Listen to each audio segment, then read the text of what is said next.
Ruthless aggression.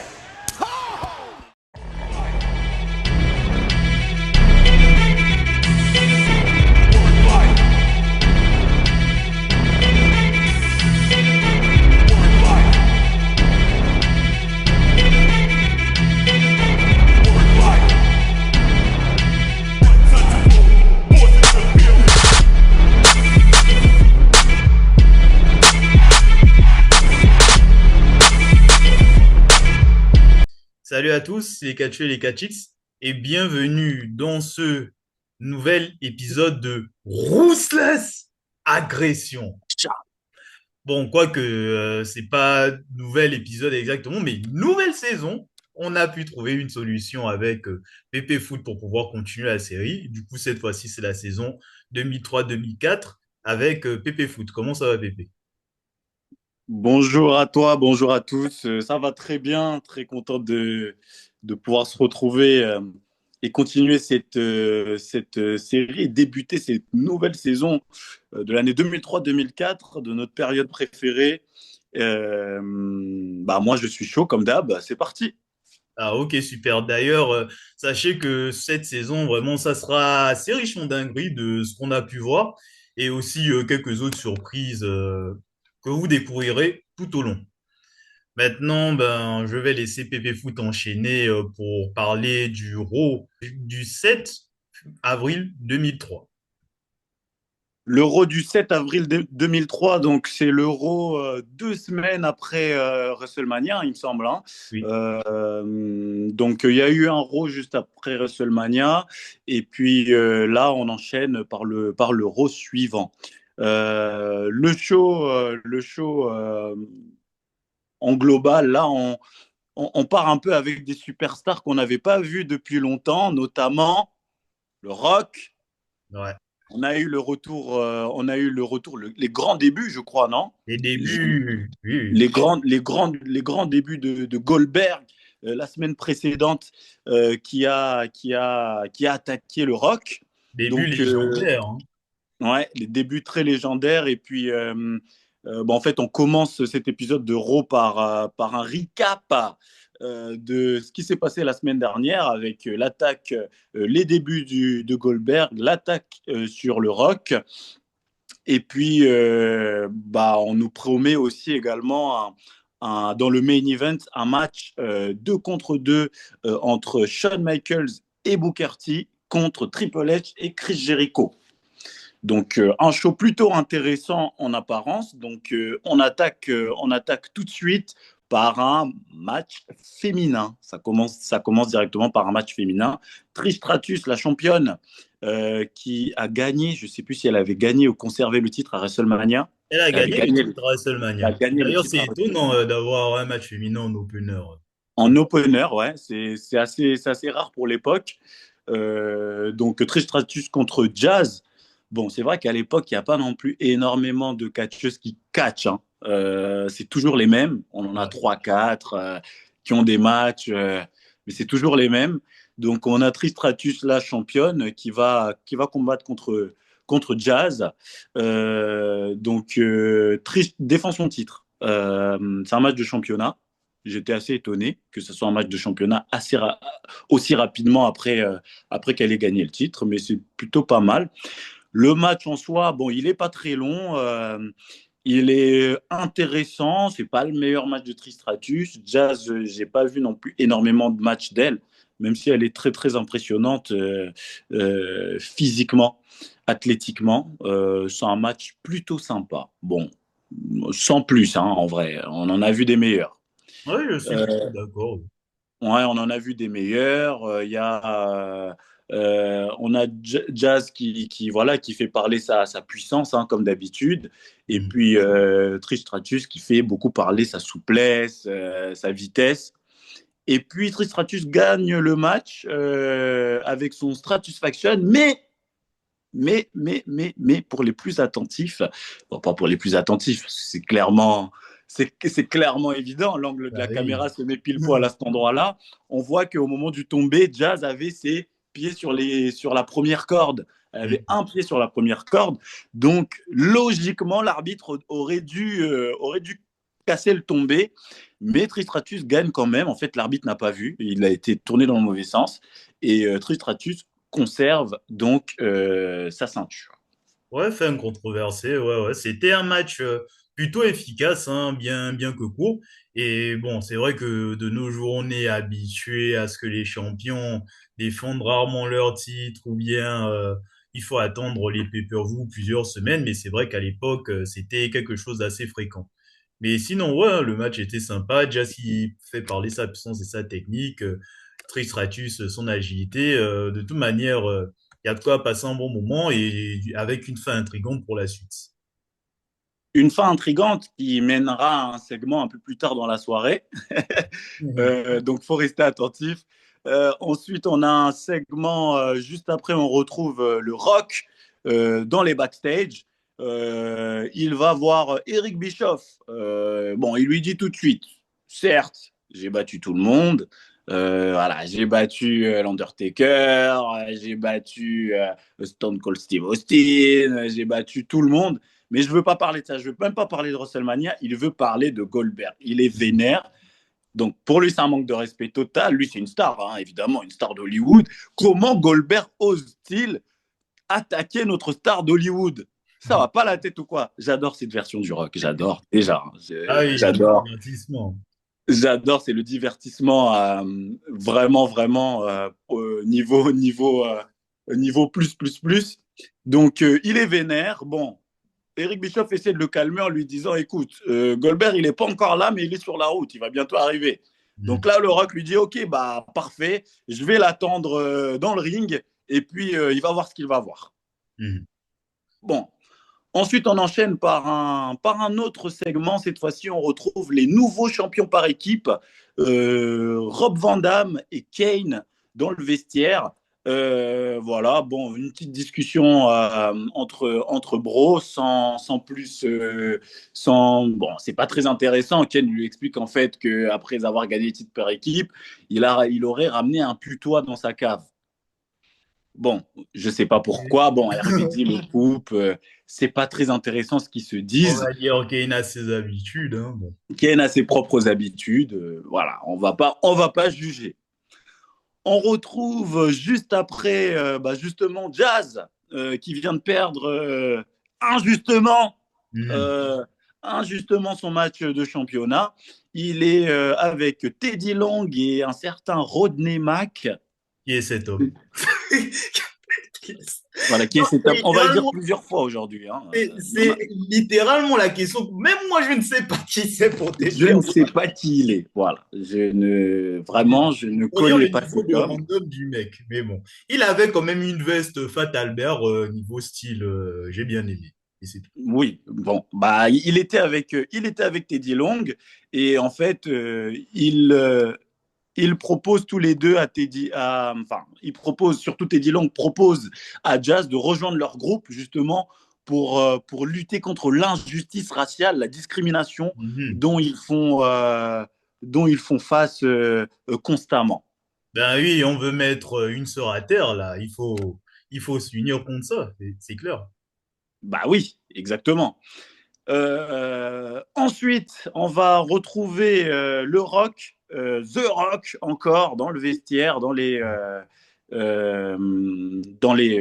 backstage. Il croise Trish Stratus, la belle Trish Stratus. Bon, il essaie un petit peu de la dragouiller, hein. Il la drague un petit peu. Et puis il y a Ouais, tu Jeff te Hardy. rappelles la belle époque, tout ça, voilà. Voilà, c'est ça. Il lui dit quelques mots doux. On voit bien qu'il essaie de se la mettre dans la poche. Et puis il y a Jeff Hardy qui arrive, hein, Jeff Hardy qui voit le Rock en T'es mode en train de gros draguer fanboy. ma meuf, là. Il est en train de draguer sa meuf, mais il est en mode fanboy. Je comprends Mhm. pas.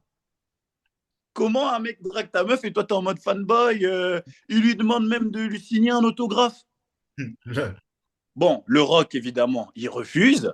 Il lui dit non, j'ai pas le temps pour ces bêtises, je suis beaucoup trop occupé.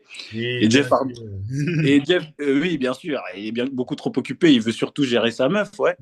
Et Jeff Hardy, du coup, qui lui répond bah, t'es beaucoup trop occupé à te faire botter les fesses par Goldberg. Bon, ça plaît pas trop au Rock. Voilà, il dit non, jamais je me fais botter les fesses contre. Jamais je me fais botter les fesses. Bah, tu sais quoi, on va se retrouver dans le ring, on va voir ce que je vais te faire, etc. Donc, il s'en va vénère. Et puis, Jeff Hardy bah, on va rejoindre sa copine de l'époque, Tristratus. Ils sont tout mignons, ils sont adorables. Les gars. Bon, Jeff Hardy à l'époque, c'est vraiment pas quelqu'un. Hein. Franchement, hein, c'est vraiment pas quelqu'un. Non, mais Et tous les le fanboys. projet était là, le projet était là, quoi. Voilà, le projet, il était vraiment qu'à ses débuts, débuts, débuts. Ah oui. Ensuite, on a un match tout de suite après. Rob Van Dam, donc champion par équipe, va avoir un match en 1 contre 1 contre Chief Morley. Oui. C'est qui? C'est qui? Mais c'est l'assistant d'Eric Bischoff. T'as oublié? Il est souvent là pour le seconder. Ah, Il a son gérant quand il faisait la chasse au tigre. pardon, l'assistant d'Eric Bischoff. Donc, il est assistant d'Eric Bischoff, il est catcheur aussi. Donc, bon, c'est un match ouais, plutôt Ah, classique. Hein. XXL. Voilà, franchement, rien d'extraordinaire. Rob Van Dam domine un petit peu au début. Morley revient. Ensuite, bah, on a une intervention quand même. Lance Storm qui intervient pendant le match pour essayer d'aider Morley. Rob Van Dam, bah, du coup, essaie de se débarrasser de Lance Storm. Et puis, bah, il est victime d'un DDT ensuite par Jeff Morley qui gagne, Oui, voilà, sur un oui. DDT. Voilà. Je comprends pas. Le mec vient de gagner la ceinture. Il vient d'être champion par équipe il y a 2 semaines. Il a gagné il y a 2 semaines. Donc, clairement, le mec vient de gagner. Ils viennent de gagner les titres par équipe. 2 semaines après, il se retrouve déjà à faire des matchs solo. Va savoir pourquoi. Et en plus, pour les perdre. Pour Non, perdre son match solo. non, Ça mais tu montre. comprends, il a perdu contre le champion précédent, tu vois. Ça permet de justifier un rematch, un truc comme ça. Mais non, en plus, il perd sur un vieux DDT tout pourri. Enfin, bon, bref. En tout cas, ça montre vraiment à quel point les champions par équipe de l'époque ne C'est de sont la pas merde. respectés. C'est vraiment pourri, pourri. Et en plus de ça, bon, j'ai même pas envie de dire. Bon, en fait, il n'y a, pas eu trop de progrès hein, depuis. Ah Le oui, championnat par équipe, ça reste de la merde, même ah oui, rien aujourd'hui. n'a Hein. changé, hein. Rien n'a changé à ce niveau-là. Donc, bon, match pas intéressant. Et puis, résultat assez décevant. Ouais, Rob Van Dam réussit quand même à s'en sortir dans un 2v1 post-match, voilà. Il hâte les couilles de Hainstorm et du chef Morlaix, et après il quitte le ring. Voilà. Oui, voilà. Bon, il se venge quand même après le match pour histoire de dire bon, ok, tu viens de perdre, mais c'est quand même toi qui ressort over du segment. Ensuite, bon, on retrouve Booker T et Shawn Michaels dans les vestiaires. Ils sont en train de se préparer pour leur match. Voilà, Booker T est en train de se strapper le bras et puis Shawn Michaels est en train de le chauffer pour le main event. Rien de particulier. Rien de bien particulier. Donc, ils se préparent pour leur match dans le main event. Ensuite, on a un match qui est aussi hyper intéressant hein, entre Scott Steiner, Oh le oui, le bon Big vieux, Pop Pop Pop, Fritz Zilla, là, allez. voilà, le bon vieux Scott Steiner, contre mon C'est qui la catcheur victime? préféré, le catcheur que j'adore plus que tout, Christopher Nowinski. Je l'adore ce catcheur. Bah Ah, oui. ça m'a étonné qu'il soit toujours là, hein. Je pensais qu'il avait arrêté direct après le Rumble, mais visiblement non. Ouais, j'étais choqué aussi de le voir. Je me suis dit, putain, il a quand même fait quasiment une année complète hein, et on le voyait quasiment toutes les semaines à la télévision. Donc, Ouais.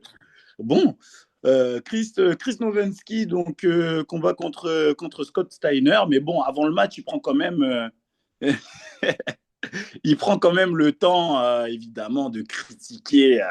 Il prend quand même le temps de critiquer les États-Unis, le patriotisme américain, la guerre, etc., etc. Voilà, mais il se fait laminer par Scott Steiner. Il le détruit littéralement. Hein. C'est pas un match, c'est carrément un squash. Ouais. Et Steiner gagne assez facilement avec sa prise de finition. Il n'y a même pas eu de match, hein, pour te dire. Donc, bon. Il Oui, s'est bon, il il, a le- il, juste le dé- massacré, en fait. il le détruit juste, en fait. Voilà, il le termine. On retrouve ensuite le Rock.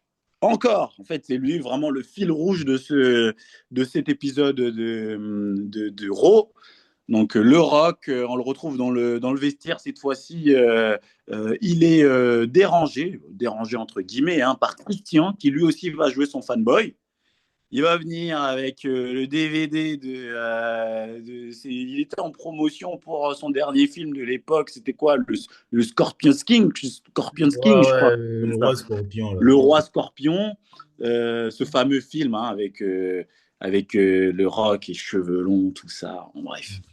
Donc, Christian vient demander une dédicace du DVD. Bon, le rock accepte quand même.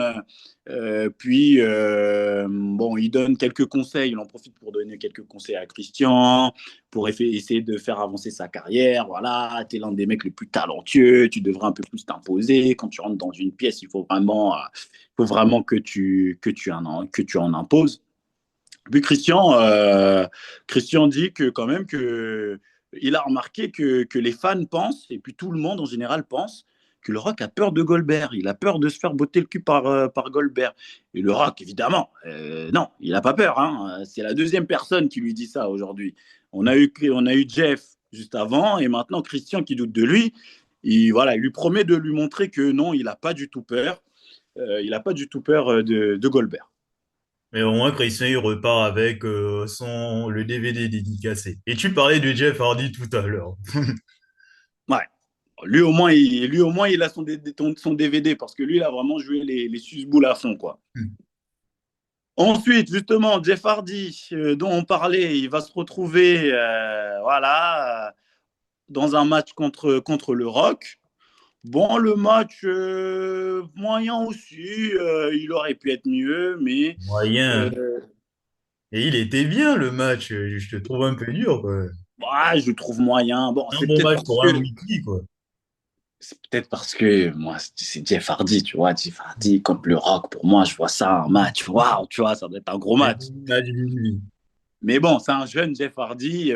Donc, oui, le match est correct. Le Rock domine quand même pas mal. Jeff Hardy, évidemment, en underdog, il réussit quand même à revenir avec quelques attaques, des drop kicks, etc. Et puis, bah, le Rock finit quand même par gagner avec son Rock Bottom. Bon. Jeff Hardy qui fait les mimiques de The Rock People's Elbow, j'ai bien aimé. Et ça, et j'ai fait aussi les poses de Jeff Hardy que j'ai jamais vu auparavant. Donc, ça m'a assez étonné, genre faire des drop kicks de la troisième corde. Ouais, ouais, ouais. Ouais, dropkick de la troisième corde, missile dropkick, c'est pas un truc qu'il a l'habitude de faire. Bon, il va. Et même, et même l'espèce de twist of fate inversé qu'il a fait aussi, pas mal. Ouais, ouais, ouais. Bon, le match est sympa, mais c'est vrai que j'aurais préféré que ça soit un peu plus serré, quoi. Là, c'est un peu plus le Rock quand même qui a dominé. Et voilà, bon, victoire du Rock, logique, Évidemment. évidemment.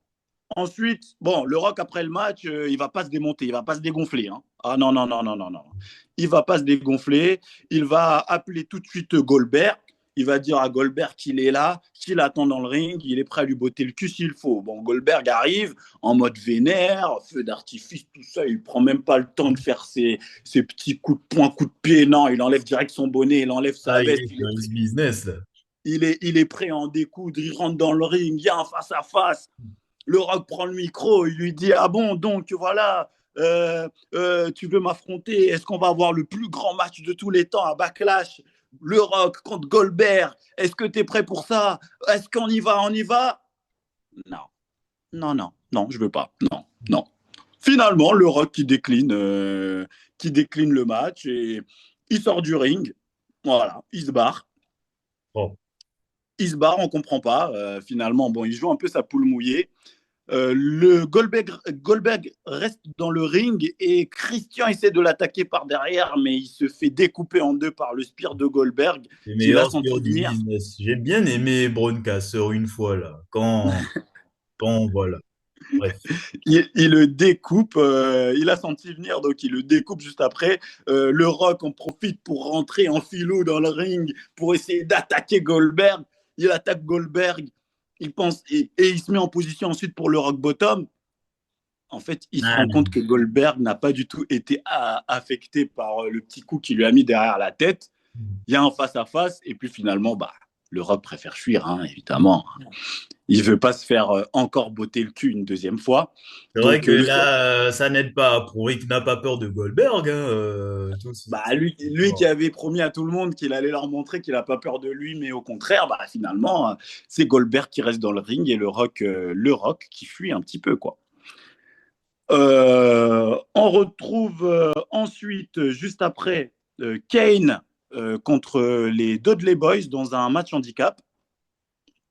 Pourquoi je me dis pourquoi. Non, mais T'as tu deux... comprends, les Dudley Boys, ils avaient aidé le chef Morley et Lance Storm à être champion par équipe. Ils sont associés avec eux ben, va te faire foutre, hein, voilà. Comme veux-tu que je te dise? Donc, Mais pourquoi et Kane, il a un partenaire. Enfin, pourquoi ils se battent tout seuls? Pourquoi ils se battent tout seuls, chacun de leur côté? Je ne comprends pas. Ils sont champions par équipe. j'imagine que c'est chef Morley qui a joué son influence d'assistant de GM, j'en sais rien, moi. Bah, peut-être, mais en tout cas, c'est pas clairement expliqué pendant l'épisode. Du coup, bon, c'est un match handicap classique, hein. Ken qui domine quand même pas mal au début. Il fait parler sa puissance, il fait parler bah, sa taille, etc. Il domine, mais bon, il est quand même en 2 contre 1 contre les Dudleys. Hein. C'est pas contre des jobbers non plus. Donc, les Dudleys réussissent quand même à le battre avec leur prise, Un Freddy. le 3D. Le 3D, oui, c'est vrai, j'allais dire le 1D, mais à la base, c'est Ah, ça, 3D. c'est les Usos, ça. Donc, les Dudleys battent le champion. Voilà, bon, c'est acceptable parce que c'est un match par équipe. Mais une fois de plus, je ne sais pas à quoi ça sert de faire perdre les champions qui viennent juste de gagner la ceinture 2 semaines avant, séparément chacun de leur côté, au lieu de les construire et essayer de leur donner quelques victoires pour les crédibiliser ensemble en tant qu'équipe. Sachant en plus qu'à la base, c'est 2 catcheurs solo, donc tu essaies de les mettre un peu plus en équipe, histoire que, voilà, et qui est. Non, non, non, non, fermez-la, non. Ça ne se passera pas comme ça. Donc, bon, après le match, Lance Storm, Chief Marley et les Dudleys, bah, ils attaquent RVD et Kane hein, après la victoire des Dudley Boys. Bon, ils les attaquent après le match pour bien encore plus enfoncer, bien les enfoncer. C'est ça. On retrouve ensuite Test. Mais avant, je ne sais pas si tu allais en parler, mais il y a The Rock Oui, qui a c'est quitté vrai. l'arène, qui est interviewé par Terry, qui lui Oui. demande pourquoi il ne veut pas une confrontation contre Goldberg. Et The Rock qui tourne autour du pot en mode shut up, pourquoi tu viens me poser la question? Il veut partir, il revient et il dit que bon, pourquoi je ne veux pas affronter Goldberg à Backlash? Parce que. Après, il se Parce que, voilà, c'est tout. Ah oui, c'est vrai que c'était le divertissement. Et tu te rends compte en fait que le run de The Rock en Hollywood Rock, ça n'a duré que 3 mois, hein, à tout casser hein, en soi. De toute Ouais, manière, ça. on a le temps d'y revenir. Mais aussi par rapport aux vidéos paquets, j'attendais que tu termines avec le film The Rock. Il faut quand même qu'on se dise que The Rock, à ce moment-là, il n'avait que 30 ans, quoi. Et Il le avait mec, que 30 c'est ans. Ouais. déjà une légende. C'est quand même Ouais. un truc quand même de se dire ça, quoi. Ouais, ouais, c'est vrai qu'il le dit qu'il a que 30 ans et à ce moment-là, je suis un peu choqué. Je dis, il a que 30 ans. Non, mais sérieux, Tu vois tout ce aujourd'hui qu'il à a fait 30 dans ans, sa carrière, il n'a que 30 ans, alors qu'aujourd'hui, un catcheur à 30 ans, il traîne encore à NXT, quoi. En mais c'est moyenne. dingue, hein. C'est dingue. C'est un réel problème avec la WWE actuelle. Ça fait partie des problèmes qu'ils doivent régler à mon sens.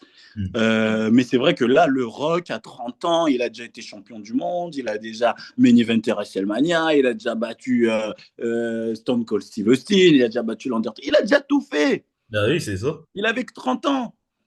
Et Il est là, déjà présenté comme une légende, une star qui fait signer des autographes à des autres catcheurs. bah Moi, ouais. ça me paraît pas choquant, au contraire. Justement, à 30 ans, tu es à la fleur de l'âge, c'est à ce moment-là qu'il Bah faut oui, mettre c'est en avant censé les être le catcheurs. prime, en fait.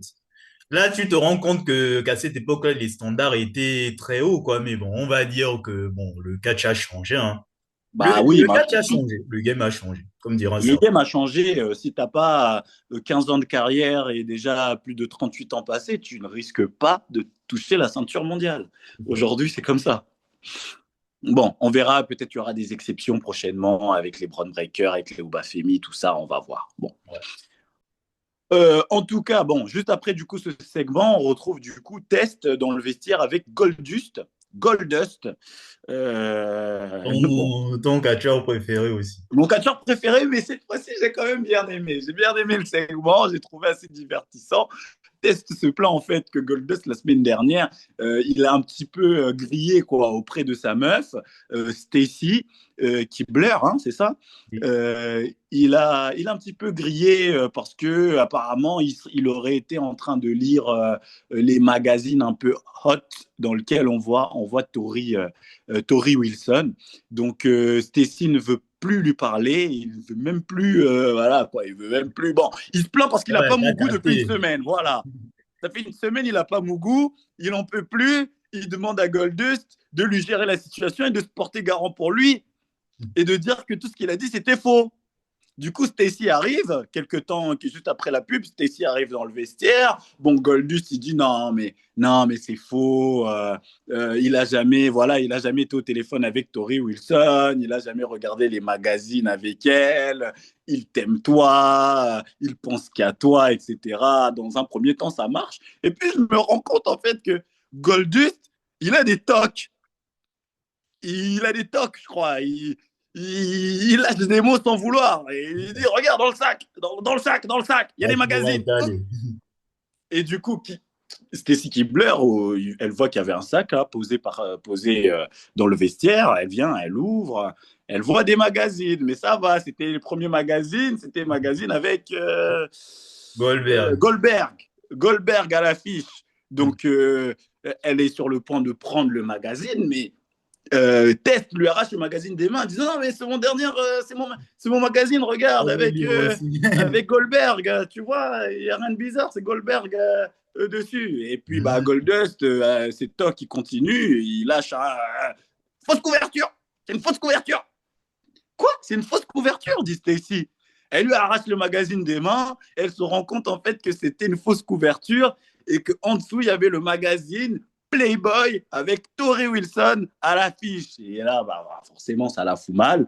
Elle part vénère et puis, bah, il est bredouille. Et Goldust, bah, il a fait encore une connerie. Il a encore foutu plus dans la merde. Bon, le segment, il est plutôt ridicule, mais c'était divertissant. Pour une fois, j'ai bien aimé. J'ai ri, j'avoue. Pour une fois, j'ai bien aimé, ça m'a fait rigoler. On retrouve juste après, on retourne sur le ring et oui, c'était le bruit de la glace qui se Ah, fracasse ok, ok, d'accord. pour faire, On va le garder, je vais pas corriger, vas-y. pour faire place à la musique de Stone Cold Steve Austin. Quoi? Stone Cold Steve Austin? Ah oui, Et la hype là, est présente, là. et là, la foule est en délire. Ouais, tout le monde explose de joie, les commentateurs. Mais Stone non, Cold il est est de là. retour! Stone Il est de Cold! retour, Stone Stone Cold Cold! Steve Stone Austin. Et puis, Cold! on voit son pick-up qui arrive et tout, voilà, dans les backstage et qui va se garer à côté de la rampe d'entrée. Et qui sort du pick-up? Eric Bischoff. Et là, évidemment, Oh, c'est la déception pour tout le monde. oh, le Et bâtard, vraiment, quoi. vraiment, quel bâtard. D'ailleurs, ils l'ont fait très récemment, ce coup-là, avec Gunther et Jay Styles. Ah, j'ai kiffé aussi. Ils ont Ah fait ça oui. récemment à Raw. Et Ouais, ouais, ça, c'était fort, c'était fort. Ça m'a bien fait rigoler. En tout cas, du coup, Bischoff arrive sur la rampe d'entrée, il critique, il bave sur Stone Cold Steve Austin. Voilà, il explique qu'il a eu raison de le virer parce que voilà, sa condition physique n'est pas fiable. Voilà, c'est plutôt un désavantage de l'avoir que de ne pas l'avoir. Enfin bref, il le critique. Bon, apparemment, ça, on l'a pas vu, mais ça a dû avoir lieu peut-être la semaine précédente, je ne sais pas. Oui. Stone Cold a été viré par Eric Bischoff, qui est du coup général manager de Raw, hein. Et puis, Eric Bischoff va se tourner vers Jim Ross, commentateur, juste à côté de la rampe d'entrée. En fait, Jim Ross, après le licenciement de Stone Cold Steve Austin la semaine précédente, avait poussé un petit coup de gueule, un gros coup de gueule même, hein. Il avait insulté Eric Bischoff de tous les noms. Voilà. C'est un fils de... voilà, il n'a aucune... voilà. Comment peut-il oser virer Stone Cold alors que c'était son rêve d'aller, je ne sais pas faire quoi. Enfin bref, il était vénère. Il a insulté vraiment, vraiment de tous les noms le général manager. Et du coup, cette fois-ci, Eric Bischoff le confronte et lui dit, bah écoute, si tu as les couilles de redire ce que tu as dit la semaine dernière, si tu as les couilles de me le dire en face, je t'attends. Et du coup, Jim Ross, bonhomme, il se lève de sa table, il rejoint Eric Bischoff sur la rampe d'entrée.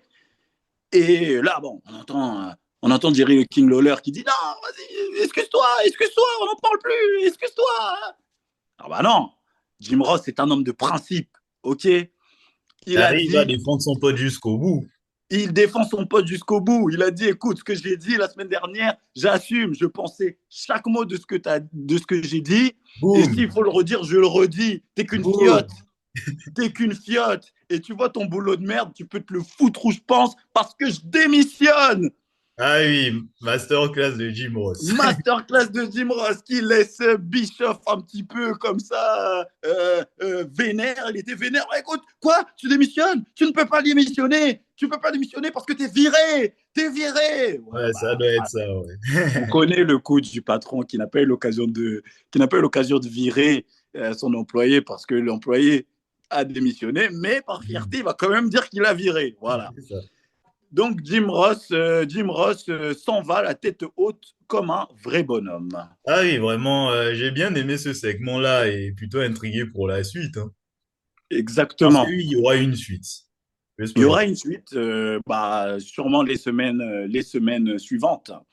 On retrouve Goldust pour un match simple contre un certain Steven Richards.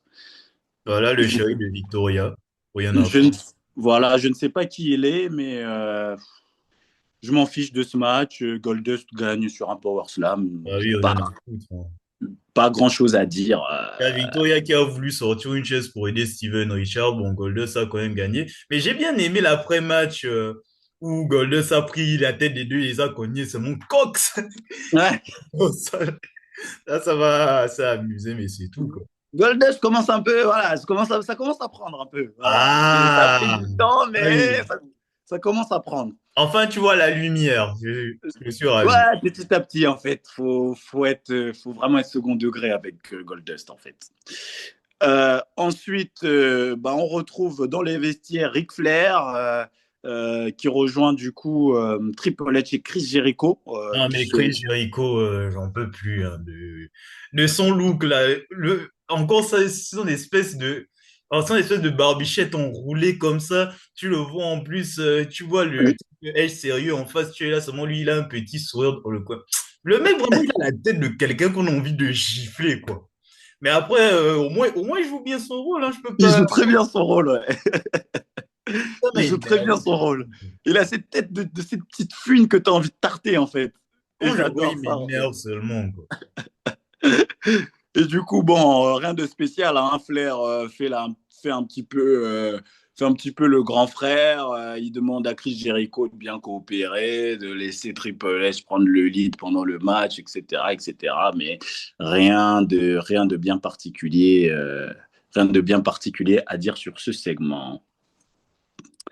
On enchaîne direct par le main event. Non, il y a un segment juste avant. Je ne sais pas si tu as pris des notes pour celui-là, mais j'ai rien pris. C'est un segment, il me semble, qui implique René Dupuis avec Sylvain Grenier. D'accord, les nouvelles des Français, en fait, Ouais, avec René Dupré et Sylvain Grenier.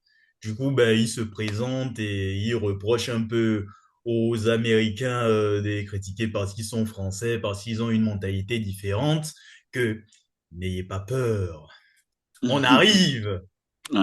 La France arrive. Voilà. Voilà, on a le petit moment français, comme quoi on a quand même eu déjà des Français. Bon, je ne sais pas si c'est des vrais Français pour le coup, hein. Je ne sais pas si c'est des vrais Français, mais on a eu des personnages français en direct à Raw, d'accord? Elio Lefleur, c'est peut-être le prochain. Croisons les doigts. Ouais, c'est ça. Bon, après, pour être honnête, bon, c'est pas des vrais Français, hein, c'est des Québécois. Par contre, René Dupré, j'ai plus senti l'accent français. Tu peux y croire, par exemple, du moins quand il parle. Tandis que Ouais, l'autre, il n'a même pas fait d'effort, quoi. On crame direct, aucun effort. c'est pas un vrai Français, quoi. Ouais, exactement. On enchaîne ensuite avec le main event, hein, Triple H Triple H et Chris Jericho, pardon, contre Booker T et Shawn Michaels. Dans le main event, c'est un match intéressant parce qu'il y a plusieurs rivalités, hein, qui sont mis en avant dans ce match. Voilà, on sait que Triple H et Shawn Michaels, ils ont une longue histoire ensemble. Triple H, il a une histoire aussi avec Booker T. Shawn Michaels a une histoire contre Chris Jericho. Donc, c'est un match qui est intéressant pour ça. Bon, le match est bien. Oui. Ouais, c'est Le un match bon est, match All-Star, quoi. Ouais, ouais, c'est un bon match quand même, avec beaucoup d'action. Booker T domine pas mal Triple H au début. En plus, après, c'est Shawn Michaels. Et puis, il y a un moment où c'est un peu plus Shawn Michaels qui est en difficulté, qui réussit à faire le tag. Et puis, ça part un petit peu plus dans tous les sens. Chris Jericho prend l'avantage à un moment sur Booker T. Il le bloque dans le Walls of Jericho. Il y a un sauvetage avec un sweetie music de Shawn Michaels sur Chris Jericho. Et puis à la fin du match, on a un contre, hein, de Booker T qui contre le pedigree avec un tombé rapide et gagne en fait par surprise comme ça assez rapidement. Qu'est-ce que t'as pensé du match? Non, j'ai rien à rajouter de plus que ce que tu as déjà dit, hein. C'était un main event plutôt sympa, hein, et avec une victoire inattendue. Booker T qui a fait le tomber sur le champion. En tout cas, c'était sympa à voir. C'était sympa à voir, mais une fois de plus, bon, c'est dommage que Booker T ait perdu ce match à Ouais, WrestleMania et dommage, hein. puis derrière, il bat le champion dans un match sans importance, un match 2 contre 2. Franchement, je l'ai encore cette décision, je l'ai encore là, hein, je l'ai encore Ouais, à travers ouais. la gorge. Mais ça nous fait voilà, finir le show sur un match sympa avec une décision qui me plaît quand même. Donc, c'était un show Ah, mais t'as oublié un truc. Le... l'après-match. Voilà, Oui, c'est ça. l'après-match, effectivement, oui, oui, oui, oui. J'ai failli oublier la toute fin. Euh, Triple H, du coup, et Chris Jericho, ils attaquent Booker T, hein. Il les marave pas mal. Il les attaque vraiment très violemment. Shawn Michaels, à un moment, il est attaché aux cordes, hein. Hmm. Donc, ils ont vraiment du mal à s'en sortir. Et là, on a qui pour venir les aider? Le héros, le, que disent? Le super héros, Le Big le Sexy. Hurricane, le Ah, Hurricane qui arrive à grandes enjambées pour venir les sauver. Évidemment, lui aussi se fait marave. oh, bon. Tu croyais quoi, toi? Oh, Merci dis d'être donc. passé Hurricane. Tu croyais quoi, dis donc? Oh, on n'est pas dans un film, là, hein. Du coup, Hurricane se fait marave. Et puis là, on a Kevin Nash. Kevin Nash qui intervient. Et il a dit tous Euh, les deux retours. Toi, il est de nous qui retour. pensions Il en fait être du cuivre. débarrassés.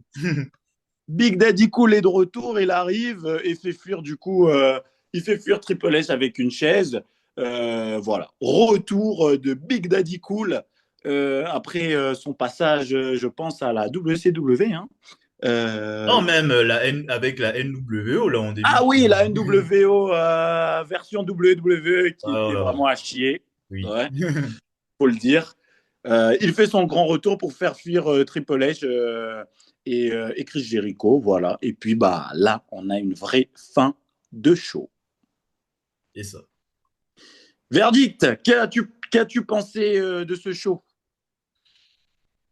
Pour être honnête, vraiment, c'était un show qui était plutôt sympa, mais sans plus, il y avait des trucs sympas, il y avait Hmm. des trucs beaucoup moins intéressants. Donc, si je devais donner une note, c'est pouce au milieu, quoi.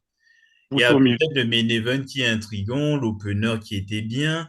Il y a aussi le fil rouge avec The Rock, mais sinon, le reste, c'est limite oubliable, quoi. Oui, c'est un match moyen plus, je dirais, allez, 5,5 sur 10. Donc oui, pousse au milieu.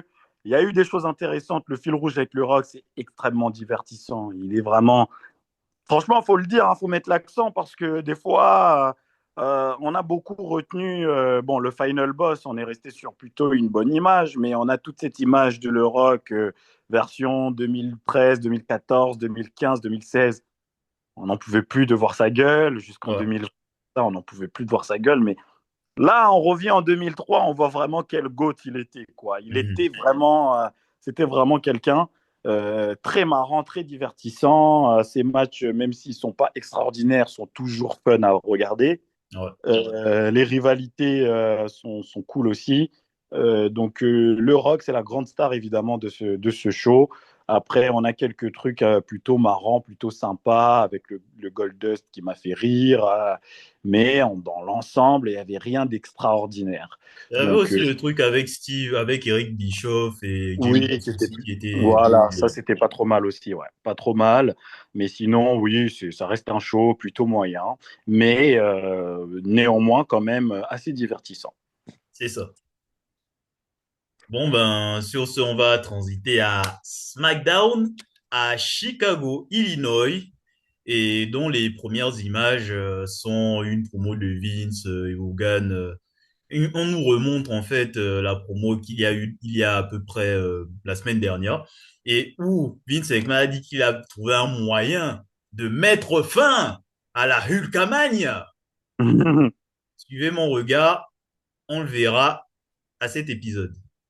Du coup, le générique, voilà le générique. Et du coup, on lance le show et on voit Brock Lesnar qui se balade dans les vestiaires, qui est accueilli par tout le roster.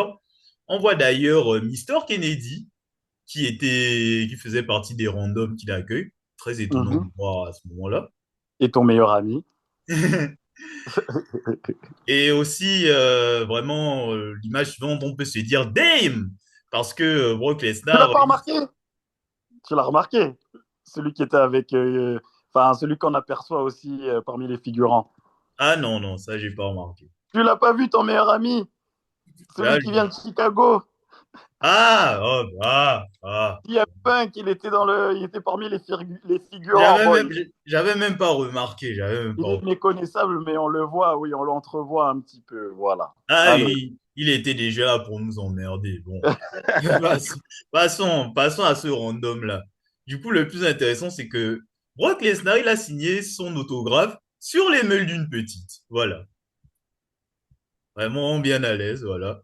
Bah oui. Bah Hmm. écoute, Là, j'aurais fait en la mode, là, il est en mode team shape, hein, au calme pour ceux qui ont la ref. même.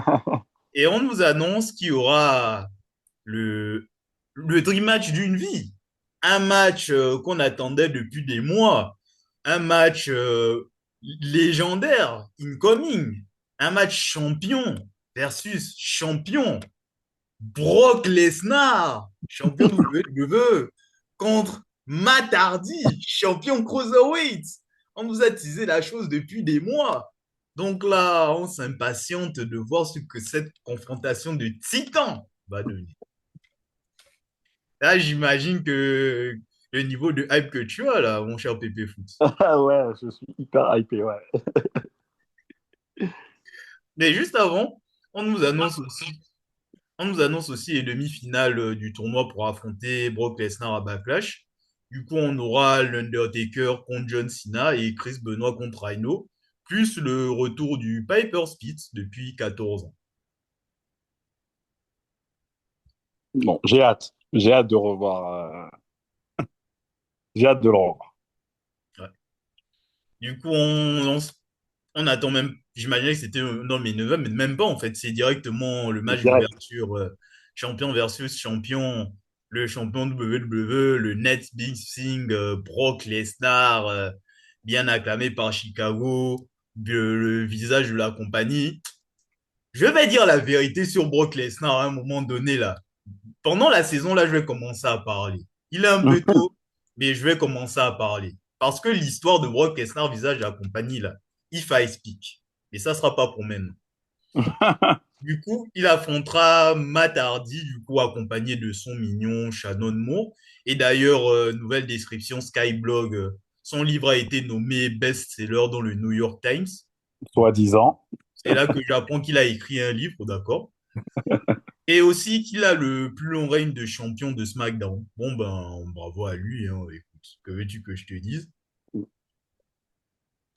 Le match, c'était assez étonnant. Ça m'a étonné de voir Brock Lesnar autant galérer contre un Matt Hardy. Mais avant, il y avait les confrontations de champions en mode que ouais, je suis le champion, etc. Matt Hardy affiche la ceinture Cruiserweight. Ben, Brock Lesnar, il piétine la ceinture et il le jette avec son pied. Lesnar pose sa ceinture WWE. Matt Hardy veut prendre la ceinture. Lesnar nous a évité une horrible image, mais en le fracassant directement. Matt Hardy qui soulève la ceinture WWE, le rire dans la salle. Et Vision d'horreur. ah oui, Vision clairement, d'horreur. vision d'horreur, clairement. Mais sinon, le match, après, je dis que Brock Lesnar qui galère autant contre Matt Hardy, mais mine de rien, ça a été construit assez intelligemment, hein, je trouve. Mhm. Parce que Matt Hardy, comment dire, il s'acharnait un peu sur la nuque de Lesnar, puisque Lesnar aussi, on a vu WrestleMania avec le shooting star press, il y a eu des commotions. Donc, se concentrer sur cette zone-là, c'était assez bien joué, je trouve. Mais bon, Ouais. ça n'empêche pas quand même Brock Lesnar de gagner le match, bien évidemment. Oui, on a quand même.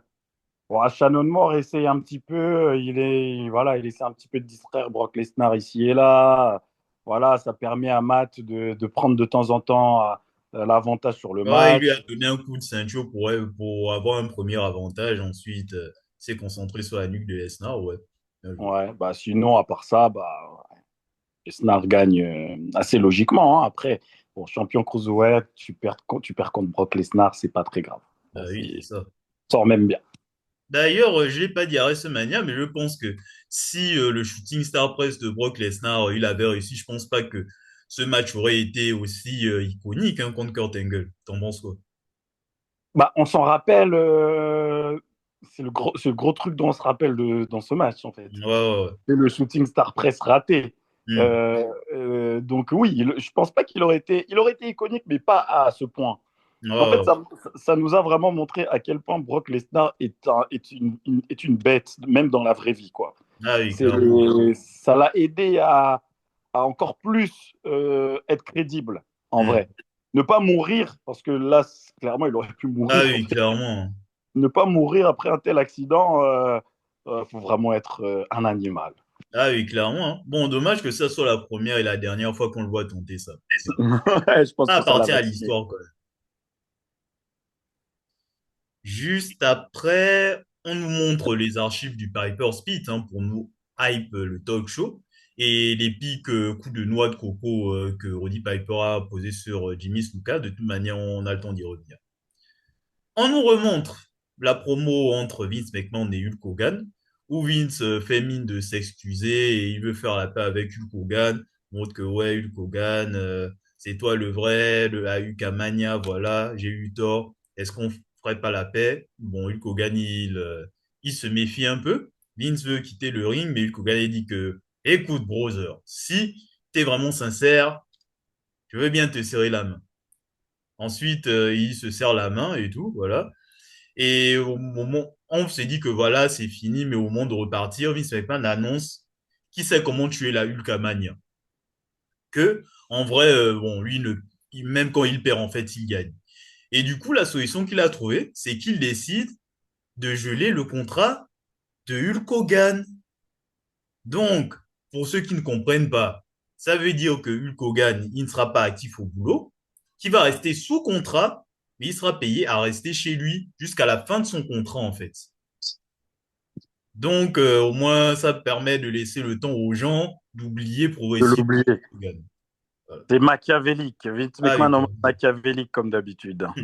ah oui, comme quoi les histoires de gel de contrat, ça ne date pas de 2020 ou Oh, 2019. Du coup, Vince McMahon, il invite Hogan à partir. Du coup, il part avec les agents de sécurité. Et il dit que si Hogan a un problème avec ça, ben, qu'il le retrouve sur le parking. Hogan le retrouve sur le parking, il est escorté par la sécurité. Et tu as Vince qui est là en mode ha, ha, ha, ha. Même si je perds, je gagne toujours. Ah oui, vraiment, Vince McMahon, c'est vraiment le diable, hein. ouais, j'adore, moi. J'adore. Ah oui, J'adore. Non, Vince McMahon, on peut dire ce qu'on veut, mais il est divertissant quand même, hein. ouais, ouais. Non, Il est vraiment, divertissant. le plus grand heel du catch, hein, sans aucun débat, hein. En vrai, c'est lui, hein. C'est largement lui. Ah oui, clairement. Et justement, on passe vers un autre match avec l'entrée de Sablé, hein, Sable, qui vient aux commentaires, elle qui a fait son retour la semaine dernière, puisque elle a interrompu un segment avec Tori Wilson, je sais plus dans quel contexte, en mode, comme elle voit que Tori Wilson fait le buzz sur Playboy, ben elle veut devenir sa pote, quoi, en gros. Et elle lui a fait un petit smack amicalement sur la bouche, voilà, au calme. Mhm. Et elle est là pour assister au match, un match mixte entre Tori Wilson et le jeune Brian Kendrick, et qui vont du coup affronter les beaufs, les beaufs. Ah, ça fait longtemps, ça fait longtemps. Ah là, ils m'ont manqué. Ah. Même s'il n'est plus champion Cruiserweight, faut qu'on les voit quand même, Jamie Noble et Nidia. Oui, finalement, oui. Bon, ça m'a quand même fait plaisir de les revoir, Ah Jimmy oui, Noble et Nidia. Ils ont une bonne alchimie ensemble, en ouais, vrai, hein. ouais, ouais. Ils Et en plus, sont. en entrée, tu as Jamie Boy qui est en mode ah, les petites, qui tape les fesses de Nidia. Et le match, en vrai, c'était fun à regarder. C'était assez fun, hein. Vraiment, comme tu dis, le duo marche bien même sur le ring. Nidia, qui n'est pas censée être une catcheuse en théorie, ben, elle a proposé quand même des bons trucs. Bon, toute la hit, c'était sur Brian Kendrick. Avant le hot tag sur Tori Wilson, bon, qui a quand même su faire le taf aussi. Il y a eu les interactions entre les filles et les garçons. Et à un moment, on s'est débarrassé du Brian Kendrick. Tu as Jamie Doble qui tient Tori Wilson et il est là avec Lydia en mode que vas-y, poupée, achève là, achève là. Et, et du coup, elle veut essayer, je ne sais plus, c'est un drop kick ou un crossbody, un crossbody. Du coup, c'est sur son gars qu'elle a fait ça et Tori Wilson fait un neckbreaker pour finir le match et Sable semble avoir apprécié ce qu'elle a vu. Mm. Non, mais le match était fun, en vrai, hein. Mine Ouais. de rien. Mine de rien, le match était plutôt fun. Bon, Tori Wilson, il ne faut pas qu'elle catche trop, trop longtemps, ça se Ouais. voit. Mais dans le peu qu'elle a eu à faire, elle s'est plutôt bien débrouillée. Nidia aussi.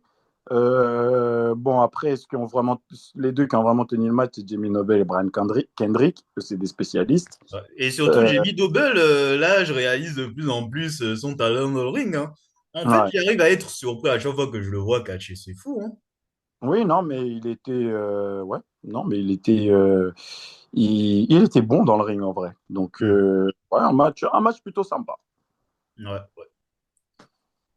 Ensuite, nous avons Brock Lesnar qui est dans les vestiaires et Chris Benoit qui vient le féliciter pour son esprit combatif à Mania et il a hâte de l'affronter à Backlash. Et c'est là que Rhino s'amène pour dire que ça sera lui qui affrontera Brock Lesnar à Backlash. Et Lesnar, il termine en disant simplement que peu importe le vainqueur, il va souffrir face à lui. Parce que here comes the pain. Voilà. Et on n'aura pas à attendre longtemps, hein. On a le match entre, vous savez qui, Chris Benoit et Rhino, pour les demi-finales du tournoi. Et d'ailleurs, Ces demi-finales, on voit un peu le bracket et on voit respectivement que Chris Benoit a battu A-Train et Rhino a battu Big Show. Projet Big Show déjà fini. Déjà fini. C'est passé. Faut quand même rappeler que ce mec était champion de la WWE il y a genre 4 mois, 4 ou 5 mois. C'est ça, il y a à peine quelques mois de ça. Mais bon, Ouais. il perdait le premier tour. Du coup, honnêtement, j'en ai rien eu à foutre du match, hein. Si je Ouais. suis honnête, franchement, le match n'était pas mauvais, hein, mais c'était vraiment aux F max en fait. C'était pas spécialement intéressant. Chris Benoit gagne avec un roll-up et du coup, il avance en finale, hein. Ouais, bon, en vrai, le match en soi, techniquement, il était bon, hein. Mais Ouais, une fois de plus, bah, il faut que ça soit, il suffit pas que le match soit bon techniquement, il faut qu'il soit intéressant en fait. Et là, il n'était pas intéressant. Je c'est suis ça. d'accord avec toi. Et ça, c'est ça. Bon, il y a quand même bon sportsmanship à la fin, hein. Il Hmm. se serre la pince et puis voilà. Ouais, il reste fair play, il reste fair play. D'ailleurs, avant que les matchs n'aient eu lieu, quel était ton pronostic pour le vainqueur de ce tournoi? Évidemment. Moi, pour moi, c'est qui est censé gagner ce tournoi? Qui est censé gagner ce tournoi, ni, à part mon GOAT ultime, Bah, l'Undertaker, non? C'est quand l'Undertaker. même le choix le plus évident à ce moment-là. À ce moment-là, oui. Mais moi, j'aurais plus dit, bah, après, peut-être parce que je suis biaisé, mais moi, j'aurais plutôt mis, parce que Sina est Sina. Moi, j'aurais mis Sina. Ben, écoute, on verra dans les prochaines semaines et dans le match qui va suivre. Mais en attendant, on a Sablé qui va voir Tori Wilson qui est sous la douche pour la féliciter de sa victoire plus tôt dans le show. Et elle le fait, elle la félicite aussi par le fait que l'édition Playboy, non, elle a fait la couverture et fait de sacrées ventes. Du coup, tu as Tori qui sort de la douche, qui veut récupérer sa serviette, mais c'est Sablé qui détient la serviette en mode viens la chercher. Du coup, ouais, elle a le temps de la voir à poil, quoi. Bon, est-ce Bon. qu'il y a des commentaires là-dessus? Bah non, pas vraiment, honnêtement. Merci. Avançons, parce que le plus intéressant arrive. On a Vince McMahon qui fait son entrée, du coup, parce que le Piper Spit est censé arriver à ce moment-là. Et du coup, ben, il a pour nous faire son discours suite à la mort de la Hulkamania la semaine dernière. La semaine dernière, j'avais promis de terminer la Hulkamania. J'avais promis de mettre à la Hulkamania une petite dose de leprosy. Bon, leprosy, j'ai cherché, j'ai pas de traduction exacte, mais de ce que j'ai compris, c'est une sorte de poison, un truc comme ça. Bon, fallait dire little dose of poison, par exemple, mais bon, Hmm. bref. J'ai promis d'honorer le contrat de Hulk Hogan et il sera payé tout le long à rester chez lui. En tant qu'homme de parole que je suis, Hogan va rester chez lui chaque jour qui vont passer. Ses os vont rester pourrir et à la fin de son contrat, ça sera juste confiné sous une chaise roulante. C'est ainsi que moi, Vincent Kennedy McMahon, j'ai décidé d'exposer la Hulkamania. Je vais maintenant exposer une autre, une autre de mes créations. Le public chante pour Hogan en mode Hogan, Hogan, hein, en mode on ne l'oublie pas. Maintenant que j'ai retiré la Hulkamania qui est ma création, laissez-moi vous introduire 14 ans plus tard, une autre de mes créations, la star du Piper Spit, Roddy Piper.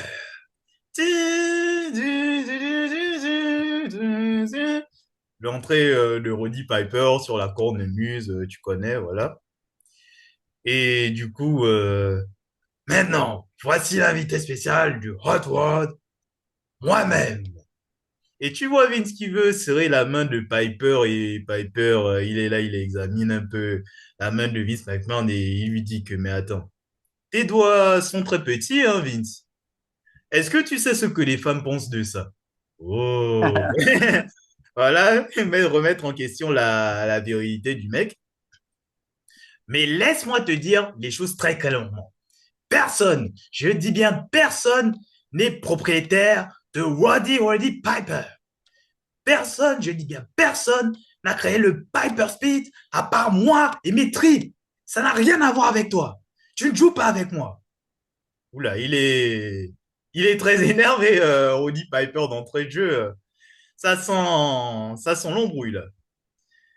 Mec, dégueule-toi, je te donne du crédit pour avoir créé le Piper Speed. Mais est-ce que je dois te donner du crédit pour autre chose? Qu'est-ce que c'est ça? Et il pointe le doigt le gros ventre de Piper. C'est le Piper Speed ou le Piper Punch? La dernière fois que j'ai vu ça, c'est quand Mei Young était enceinte de 9 mois.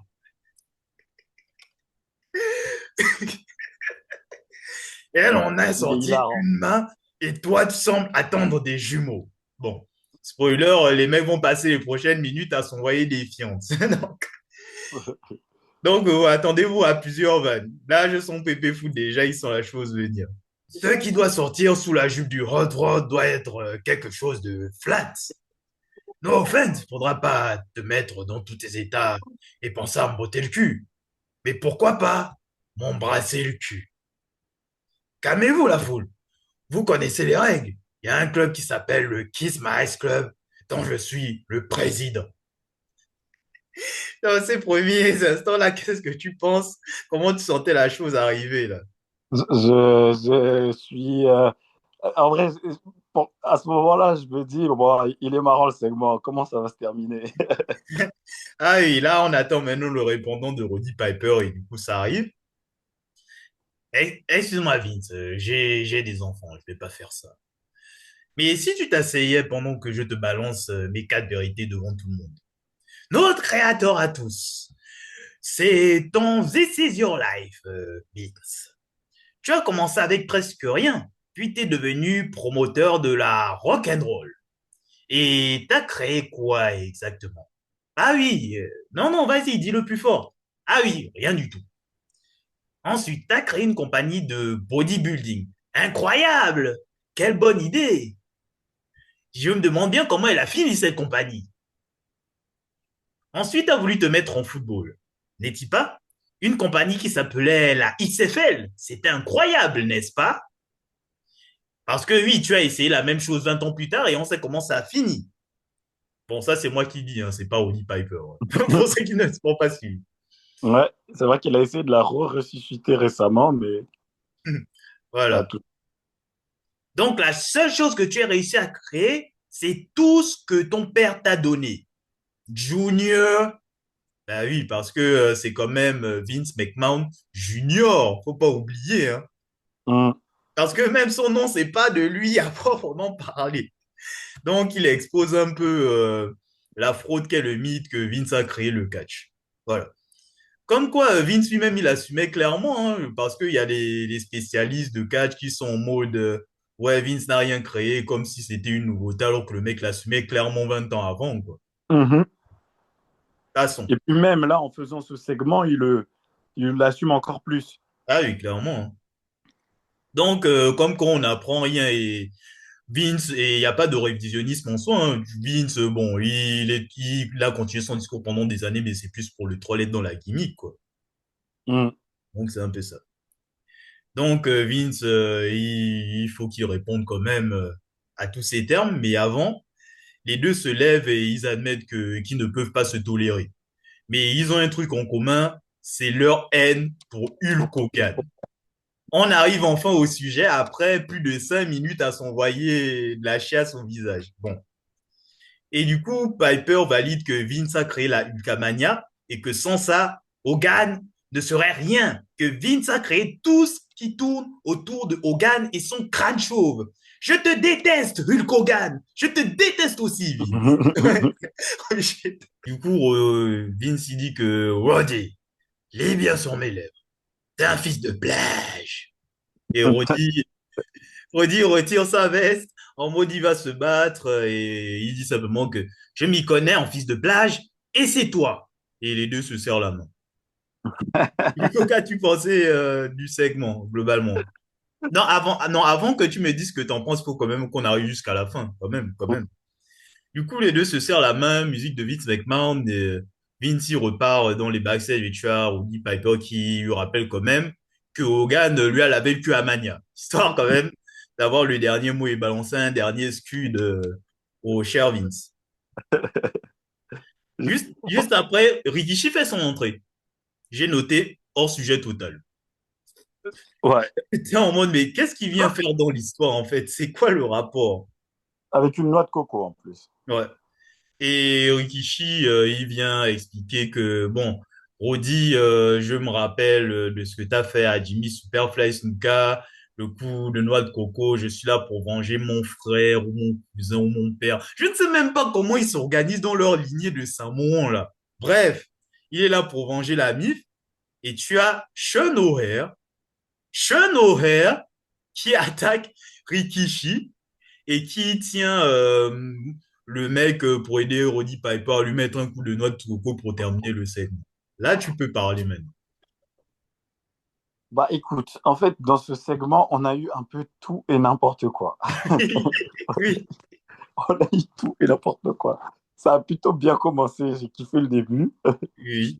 Ils se sont envoyés plein de scuds dans la gueule, c'était vraiment chouette. Les quatre vérités et tout, ce que Piper a balancé aussi à Vince, c'était marrant. Et puis, je sais pas, ils étaient dans un entre-deux où ils se détestent, mais ils se frappent pas dessus, ils se serrent la main, et puis il y a Rikishi qui débarque. Et puis, comme il faut quand même que ça finisse sur de l'action, bah, c'est Rikishi qui va se manger la noix de coco dans la tête. Enfin, je sais pas quoi en penser de ce segment, parce qu'il est bien et pas bien à la fois, en fait. Ouais, pas bien par rapport à la fin, c'est ça? Par rapport à la fin, enfin, c'est Rikishi, en fait, il vient tout gâcher. Au pire, ça aurait dû juste s'arrêter quand Vince il est Oui, parti. oui, Ça aurait oui. dû juste s'arrêter là et ça aurait été pas trop mal. Ouais, Mais je suis truc d'accord. avec Rikishi à la fin qui arrive, et puis Shane O'Hare, qu'est-ce qu'il fout là? Il avait quoi? On nous a emmerdé avec une vignette pendant des mois et des mois en mode Carillon Cross de l'époque, en mode gourou, ce que tu veux. Brian Kendrick s'est baladé dans le stade tout nu à cause de lui. Tout ça pour finir à paraître le larbin d'un vieux mec. Du coup, Roddy Piper. Super. Voilà, bah écoute, ouais, non, c'est mitigé. Le début était bien, la fin était nulle. Oh. Ouais, ouais, je suis d'accord. Je suis d'accord. Du coup, on va avancer, hein. On a une nouvelle vignette, des nouvelles mondiales avec les Français René Dupré et Sylvain Grenier. Du coup, ils nous disent la même chose qu'ils ont dit à Raw, en gros. Du coup, n'ayez pas peur. On arrive. Et on a le match suivant avec la Team Angle, avec Shelton Benjamin et Charlie Haas. Bon, Team Angle, ben, sans Angle, hein. Du coup, ils veulent dédier leur match à Kurt Angle, justement, qui s'est... On a parlé de Brock Lesnar, mais Angle aussi, là, la nuque cassée. Donc, il n'est pas là pendant un bon moment. Donc, c'est en l'honneur de Kurt Angle, respecter Kurt Angle, une minute de silence. Et ils vont affronter Tajiri avec un nouveau partenaire, comme la semaine dernière, il était avec Funaki. Mais cette fois-ci, c'est avec Rey Mysterio pour un plutôt bon match tag team. Hein. De toute manière, l'alchimie de Team Angle, c'est très fort.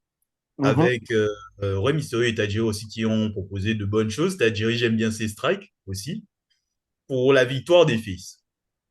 Ouais. Match court, mais bon match, hein. Ouais. Ouais. Du coup, on va voir la suite au prochain segment de la division par équipe. En tout cas, ça a l'air mieux de mieux se porter que Raw. En tout cas, ça en a l'air. Ensuite, on a une interview de l'Undertaker par Kevin Matthews, qui était déjà là. D'accord. Mm. Et qui demande des commentaires suite aux provocations de John Cena la semaine dernière. Bon, il a dû faire un vieux rap pour provoquer le Deadman. Hein. Et tu as l'American Badass qui répond en disant qu'il était énervé toute la semaine suite à ça et qu'il compte se faire respecter ce soir. Non seulement il va tabasser Cena, mais il va aussi lui faire fermer sa bouche et le faire saigner, en gros. Juste après, on a... Oh mon Dieu. Je t'en avais même parlé il y a quelques jours.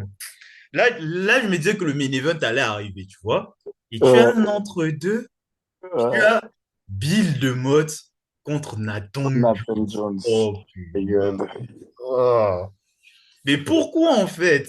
Et là, ils nous mettent pas un no-name, ils nous mettent deux no-name. Genre vraiment, Aïe, deux personnes que vous connaissez pas, mais dont vous vous en foutez complet qui se battent. Regardez, s'il vous plaît. vraiment, attendez, c'est SmackDown ou c'est Velocity que je regarde là en fait? Nathan Jones, il était encore sous contrat à ce moment-là, on l'a pas vu à Ouais. WrestleMania. Bref, du coup, on a le match, ça dure 2 minutes à peu près, c'est nul. Un big boot, c'est terminé, Nathan Jones gagne. On passe à la suite, hein, on va pas s'attarder dessus. Ouais, ouais, ouais. Ensuite, t'as un segment avec un trio, une mafia qui s'appelle le FBI, composé de Nunzio, Chuck Palumbo et un autre mec qui est cet homme, hein, comme tu aimes dire. J'ai même pas son nom, pour te dire. Moi, je connais aucun des trois de toute façon. Et ils sont en train de discuter d'un plan. J'ai même rien noté, ça m'intéresse pas. On va connaître c'était quoi le plan plus tard parce que tu as des inspecteurs qui arrêtent Nathan Joe son chemin et qui veulent l'isoler quelque part. Et tu as l'Undertaker qui est en mode que les gars, c'est n'importe quoi. Il a déjà payé ses dues à ses dettes à la société. Vous ne voulez pas le laisser tranquille? Et les inspecteurs disent que non, c'est pas une arrestation, c'est juste une interrogation parce qu'il a eu des accusations, là, accusé d'un truc, du coup, ils doivent lui poser des questions, l'interroger, du coup, l'Undertaker va au main event sans le support de son protégé, Nathan Jones. Encore heureux, j'ai envie de dire. Hum. Et du coup, on arrive au main event, il y a John Cena qui circule dans les couloirs en chillant. Et il fait son entrée, il fait son rap hein, en, en disant qu'il va enterrer le stade, mettre le public en feu. Il fait plusieurs références à la gimmick de l'Undertaker. Du coup, en fait, il clash le stade de Chicago. Il insulte aussi l'équipe de baseball ou du basket. Je sais même pas, honnêtement. Et ça ne nous intéresse pas sur le coup. Et il dit que l'Undertaker est peut-être le Deckman, mais lui, il est un nécrophilie act. World Life. Non. Ça fait du bien quand même de voir Sina faire son rap à cacher les gens. Et Euh, du coup, tu as l'Undertaker qui fait son entrée avec sa musique pourrie. Hein, rendez-nous rolling, s'il vous plaît. Et le match dure à peu près 10 minutes. C'est 10 minutes de Undertaker qui tabasse John Cena, hein, littéralement. le malaxe, tout le match. Sina, il arrivait à retrouver un peu l'avantage en donnant un coup de poing avec enroulé de sa chaîne, mais bon, ça suffit pas. Il a suffi d'un ref bump et tu vois toute la mafia qui arrive pour attaquer l'Undertaker, donner un coup de chaise. Donc, en fait, c'était planifié pour bien se charger de l'Undertaker. Et Sina fait juste tomber pour une victoire surprise. Quand même une victoire surprise de John Cena. Du coup, la finale, ça sera John Cena contre Chris Benoit pour déterminer le challenger pour face à Brock Lesnar à Backlash. Donc, pour revenir, bon, match intéressant, mais pour revenir à ce que tu as dit tout à l'heure, c'est vrai que au départ, quand tu regardes comme ça et que tu n'es pas encore en 2026, tu te dis que c'est un tournoi pour l'Undertaker. Mais Ah quand oui. tu sais déjà que Cena commence à péter vers 2004, 2005, c'est là vraiment qu'il devient le Cena qu'on connaît. Il y Hmm. a un tournoi comme ça, c'est pour John Cena. Ouais, ouais, ouais. Du coup, justement, en parlant de Backlash, on va faire un épisode exceptionnel là-dessus. Donc, vous aurez un deuxième épisode dans le même mois. Du coup, pour le SmackDown, ben, le SmackDown, c'était un bon SmackDown quand même. C'était pas non plus une folie pure. Hein. Bon, le catch est toujours qualitatif en dehors du match de vélo, du kick-off de Velocity. Là dont on a parlé tout à l'heure des deux randoms. Mais sinon, c'était sympa. Il y a eu des histoires qui avançaient, de la bonne action. Un tournoi qui est plutôt intéressant parce qu'il y a deux finalistes, enfin, deux finalistes dont un qu'on n'attendait pas. Parce que en plus, dans le parcours, Sina a sorti Eddie Guerrero quand même. C'est très Mm. soutenant d'ailleurs. Il fait un peu office d'underdog, mais sinon, ouais, hein, je mets quand même un pouce. Bon, je vais quand même dire pouce en l'air, hein, parce que j'ai passé un bon moment devant, quoi. Oui, pareil, je mettrais plutôt un pouce en l'air, mais plutôt vers du 6, hein, 6,5 sur 10.